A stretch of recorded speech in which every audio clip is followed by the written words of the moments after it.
Hello students, very good morning. Welcome to LTX classes. Welcome to the Hindu editorial analysis. So ఇవాళ editorial యొక్క title under control అని చెప్పి మనకు కనిపిస్తుంది. ఏది కంట్రోల్లో ఉందంట? రిటైల్ ఇన్ఫ్లేషన్ అనేది కంట్రోల్లో ఉంది. చాలా తక్కువ వచ్చింది ఏప్రిల్లో. సో ఇది good news for both consumers and policy makers. కన్జ్యూమర్స్కి మరియు పాలసీ మేకర్స్కి కూడా ఇది గుడ్ న్యూస్గా మనం చెప్పొచ్చు. ఏప్రిల్స్ 69 మంత్లో retail inflation and 13 month low wholesale inflation should come as a relief to the public and policy makers alike. గడిచిన 69 నెలల్లో లోయెస్ట్ రిటైల్ ఇన్ఫ్లేషన్ అంటే CPI consumer price based inflation మనం ఏప్రిల్లో చూసాం. ఏప్రిల్లో వచ్చింది. అలాగే హోల్సేల్ ప్రైస్ ఇన్ఫ్లేషన్ కూడా మనకి గడిచిన 13 నెలల్లో లోయెస్ట్ మనకు కనిపిస్తుంది. సో రెండు కూడా తక్కువ రావడం అనేది అటు కన్జ్యూమర్స్కి ఇటు పాలసీ మేకర్స్కి ఇద్దరికి కూడా ఒక రిలీఫ్ లాగా వచ్చినట్టే. కన్జ్యూమర్స్కి ఎందుకు రిలీఫ్ అంటే ధరలు అనేవి కంట్రోల్ అవుతున్నాయి. సో మనకి అనే విషయం వాళ్ళకి తెలుస్తుంది. దానివల్ల వాళ్ళు కొంచెం కంఫర్టబుల్గా ఫీల్ అవుతారు. సో ధరలు విపరీతంగా పెరిగిపోకుండా ఉంటున్నాయి కాబట్టి వాళ్ళు రెగ్యులర్ కన్జంప్షన్ అనేది కంటిన్యూ చేసుకుంటారు. పాలసీ మేకర్స్ పాయింట్ ఆఫ్ వ్యూలోకి వచ్చేసరికి గవర్నమెంట్ యొక్క ఎస్పెషల్లీ ఆర్బీఐ యొక్క ప్రధానమైన గోలే ఇన్ఫ్లేషన్ని కంట్రోల్ చేయడం. సో వాళ్ళు ఏదైతే అచీవ్ చేయాలనుకున్నారో అది అచీవ్ చేశారు అనే హ్యాపీనెస్ వాళ్ళకు ఉంటుంది. కాబట్టి వడ్డీ రేట్లు తగ్గించడానికి ఇంకొంచెం స్కోప్ వస్తుంది. వడ్డీ రేట్లు తగ్గిస్తే అది ఇండస్ట్రీకి సపోర్ట్ చేసి జీడిపి గ్రోత్కి దోహదపడుతుంది, ఎంప్లాయ్మెంట్ జనరేషన్కి ఉపయోగపడుతుంది. సో కాబట్టి పాలసీ మేకర్స్కి కూడా lot of flexibility for driving growth అనేది ఇక్కడ లభిస్తుంది. For the public, it shows that the easing of prices in the first few months of the year is continuing. Public point of view తీసుకుంటే first few months of the ఇయర్లో prices ఏవైతే తగ్గడం మనం చూసామో అది కంటిన్యూ అవుతుందని ఒక indication. Policy makers point of వ్యూలో తీసుకుంటే it goes a step further in confirming that last year's alarming levels of inflation are well and truly under control. So last year inflation alarming level అంటే చాలా concern కలిగించేలాగా, ఆందోళన కలిగించే లెవెల్లో ఉండేది. అది ఇప్పుడు కంప్లీట్గా truly well and truly under control అని చెప్పి మనకు తెలుస్తుంది. కంట్రోల్లోకి వచ్చిన విషయం మనకు తెలుస్తుంది దీని ద్వారా. And RBI was right to cut interest rates twice in a రో. ఆర్బీఐ 2 సార్లు వరుసగా వడ్డీ రేట్లు తగ్గించింది. ఆర్బీఐ కూడా కరెక్ట్గా నిర్ణయం తీసుకుందని మనకు తెలుస్తుంది. The fall in retail inflation was driven by a contraction of nearly 11% in vegetable prices. So retail inflation ఎందుకు తగ్గిందంటే ప్రధానంగా వెజిటబుల్ ప్రైసెస్లో 11% కాంట్రాక్షన్. అంటే లాస్ట్ ఇయర్ ఏప్రిల్తో పోలిస్తే ఈ ఇయర్ ఏప్రిల్లో 11% వడ్డీ రేట్లు తగ్గాయి. వెజిటబుల్ ప్రైసెస్ తగ్గాయి. అలాగే 5.2% in the price of pulses prices కూడా మనకి 5.2% తగ్గడం అనేది జరిగింది. సో పల్సెస్ ప్రైసెస్ కూడా మనకి బాగా తగ్గడం అనేది జరిగింది. However, it is important to note that although vegetable prices are lower than last year, this contraction is mainly due to a very high base. Vegetable inflation was in the 27 to 30% range in February-April period of last year.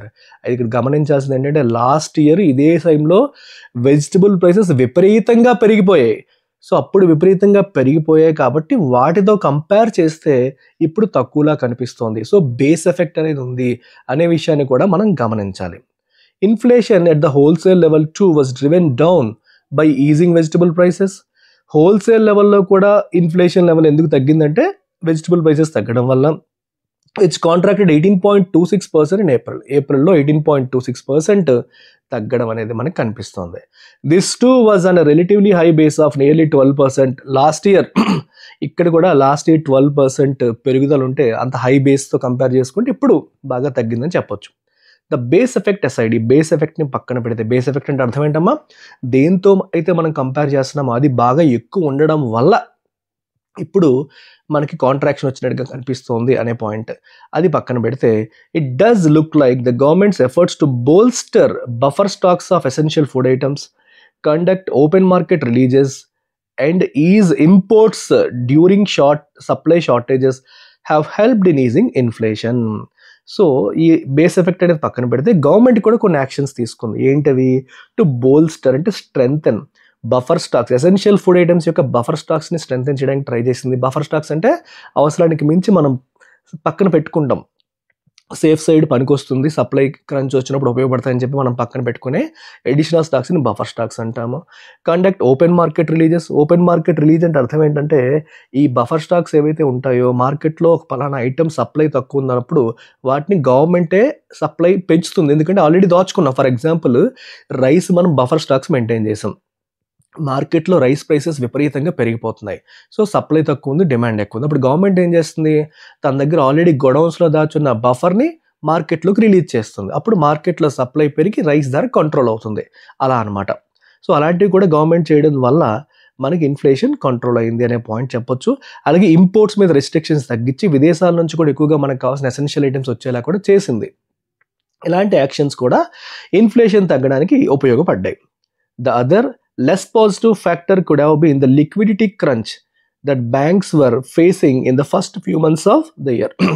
ఇంకొక factor ఏంటంటే liquidity crunch కూడా అని చెప్పేసి, liquidity crunch అంటే బ్యాంకుల దగ్గర enough funds లేని పరిస్థితులు ఉన్నాయి అనేదాన్ని మనం లిక్విడిటీ క్రంచ్ అంటాం. లిక్విడిటీ అంటే availability of cash. So banks దగ్గర ఎనఫ్ క్యాష్ లేకపోవడాన్ని మనం లిక్విడిటీ క్రంచ్ అని చెప్పేసి అంటాం. ఎనఫ్ లిక్విడిటీ లేదు అని చెప్పేసి మనం అనమాట. సో దాని గురించి కూడా ఇక్కడ రాశారు. లోవర్ లిక్విడిటీ వల్ల ఏమవుతుంది? In lower amounts left to lend which squeezes the money with companies and the public and thus can lower inflation. అంటే లిక్విడిటీ లేకపోతే ఏమవుతుందమ్మా? బ్యాంకుల దగ్గర ఎనఫ్ మనీ ఉండదు. సో బ్యాంక్స్ దగ్గర ఎనఫ్ క్యాష్ ఉండకపోతే వాళ్ళు ఎనఫ్ లెండింగ్ చేయలేరు. సో ప్రజల చేతుల్లో, కంపెనీ చేతుల్లో ఎనఫ్ మనీ ఉండదు. సో వాళ్ళ స్పెండింగ్ తగ్గుతుంది. స్పెండింగ్ తగ్గడం వల్ల కూడా ఇన్ఫ్లేషన్ కంట్రోల్ అవ్వచ్చు. As things stand, even though retail inflation has been decreasing for 6 consecutive months, its trajectory for the rest of the year will significantly be determined by the monsoon and its vagaries. అయితే ఇప్పటి వరకు inflation trend అనేది చాలా బాగున్నప్పటికీ కూడా next few మంత్స్లో inflation ఎలా ఉంటుందనేది దేని మీద డిపెండ్ అవుతుంది? మాన్సూన్ మీద. మనకి నార్మల్ మాన్సూన్ ఉంటే అప్పుడు గొడవ లేదు. బిలో నార్మల్ మాన్సూన్ ఉంటే మనకి పంటలు తగ్గిపోతే, ఈల్డ్ తగ్గిపోతుంది, వెజిటబుల్స్ వీటన్నిటి యొక్క సప్లై తగ్గి మళ్ళీ ఇన్ఫ్లేషన్ వచ్చే అవకాశం ఉంటుంది. విపరీతమైన మాన్సూన్ ఉన్న పంటలు చెడిపోతాయి, దానివల్ల కూడా సప్లై తగ్గిపోయి ఇబ్బంది పడే పరిస్థితులు ఉంటాయి. సో ట్రాజెక్టరీ అంటే ఏంటమ్మా? పాత్. నెక్స్ట్ ఇన్ఫ్లేషన్ ఎటువంటి పాత్ తీసుకుంటుంది, పెరుగుతుందా తగ్గుతుందా అనేది దేని మీద ఆధారపడుతుంది? మాన్సూన్ మరియు దాని వ్యాగరీస్. వ్యాగరీస్ అంటే ఎప్పుడు ఎలా ఉంటుందో తెలియని దాని బిహేవియర్ అని అర్థం. అన్ప్రెడిక్టబుల్ బిహేవియర్ ఆఫ్ మాన్సూన్ మీద ఆధారపడుతుంది. Similarly the ongoing tariff uncertainty and threats of retaliation by India will also play a part. ఒకవైపు మనకి టారిఫ్ అన్సర్టనిటీ ఉంది కదా, ఎందుకంటే ట్రంప్ టారిఫ్ వార్ అని చెప్పి అంటున్నారు. సో ఆ టారిఫ్ అన్సర్టెంటీ ఒకవైపు ఉంది. దానికి ఇండియా రిటాలియేట్ చేస్తానని చెప్పి కూడా అంటుంది. మామే టారిఫ్స్ ఇస్తే మేము రిటాలియేట్ చేస్తామంటే తిప్పి కొడతామని ఇండియా కూడా అనడం కూడా, అది కూడా ఒక తన యొక్క రోల్ ప్లే చేసే అవకాశం ఉంది. It also might play its role in determining the trajectory of the inflation. The latest inflation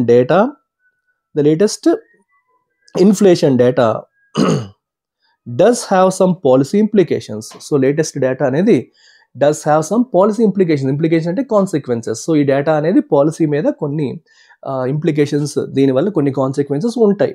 The first and most obvious one is that it will likely encourage the RBI's monetary policy committee to cut interest rates again in June.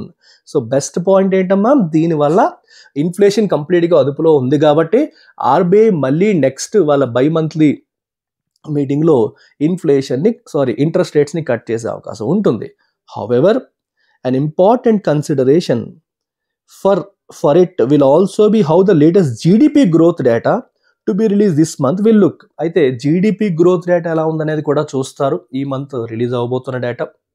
The other more immediate step for public sector oil marketing companies is to finally cut fuel prices in line with crude oil inflation in the WPI coming in 22 monthలో. ఇంకొక point ఏంటంటే crude oil inflation 22 నెలల కనిష్టానికి చేరింది, అంటే చాలా తక్కువ ఉంది. So కాబట్టి oil marketing companies మన Indian oil, Bharat petroleum, Hindustan petroleum ఇవన్నీ కూడా ఫ్యూయల్ ప్రైసెస్ తగ్గించాలి. చాలా రోజులుగా ఫ్యూయల్ ప్రైసెస్ ఎక్కువగా ఉన్నాయి, వాటిని తగ్గించాల్సిన అవసరం కూడా ఉంది, ఎందుకంటే వాళ్ళ ముడి చమురు ధరలు తగ్గాయి కాబట్టి. If not, then the government should officially abandon its dynamic pricing policy where prices are supposedly revised daily. యాక్చువల్గా మనకి డైనమిక్ ప్రైసింగ్ స్ట్రాటజీ పాలసీ అనేది ఫాలో అవుతున్నారంటే ఏ రోజుకి ఆ రోజు ప్రైసెస్ రివైజ్ చేసే పాలసీ అవుతుంది. అయినప్పటికీ కూడా ఆయిల్ మార్కెటింగ్ కంపెనీస్ ఎనఫ్ తగ్గించట్లేదు. వాళ్ళు తగ్గించకపోతే గవర్నమెంట్ దీన్ని కంప్లీట్గా అబాండన్ చేసి ప్రైసెస్ మళ్ళీ రెగ్యులేట్ చేయడం మొదలు పెట్టాలి.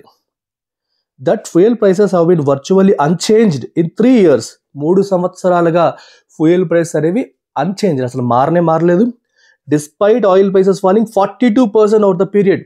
క్రూడ్ ఆయిల్ 42% ప్రైస్ తగ్గినప్పటికీ మనకి రిటైల్ ప్రైసెస్ మాత్రం అసలు తగ్గించట్లేదు. Means the policy is a sham in any case. Sham అంటే బోగస్, ఫాల్స్, ఫేక్ అని అర్థం.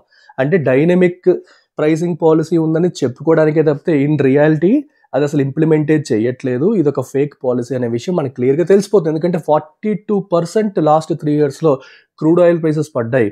కానీ ఇన్ రియాలిటీ రిటైల్ ప్రైసెస్ మాత్రం, మనకి పంపు దగ్గరికి వెళ్ళే ప్రైసెస్ మాత్రం, పంపు దగ్గర మనం కొట్టించుకునే ప్రైసెస్ మాత్రం ఏమాత్రం తగ్గలేదు. సో అంటే ఇది ఎలాగూ ఒక షామ్ లాగే ఉంది. షామ్ అంటే అర్థం ఏంటమ్మా? SHAM అంటే బోగస్, ఫాల్స్, ఫేక్ అనే విషయం మనకు తెలుస్తుంది. సో ఈ పాలసీని తీసేస్తే బెటర్, ఇంకా ఎయిదర్ తగ్గించాలి లేకపోతే పాలసీని పీకి పారేయాలి అనేది ఇక్కడ ఫైనల్గా చెప్తున్నారు. దట్స్ ఇట్ అమ్మా. Take care, bye.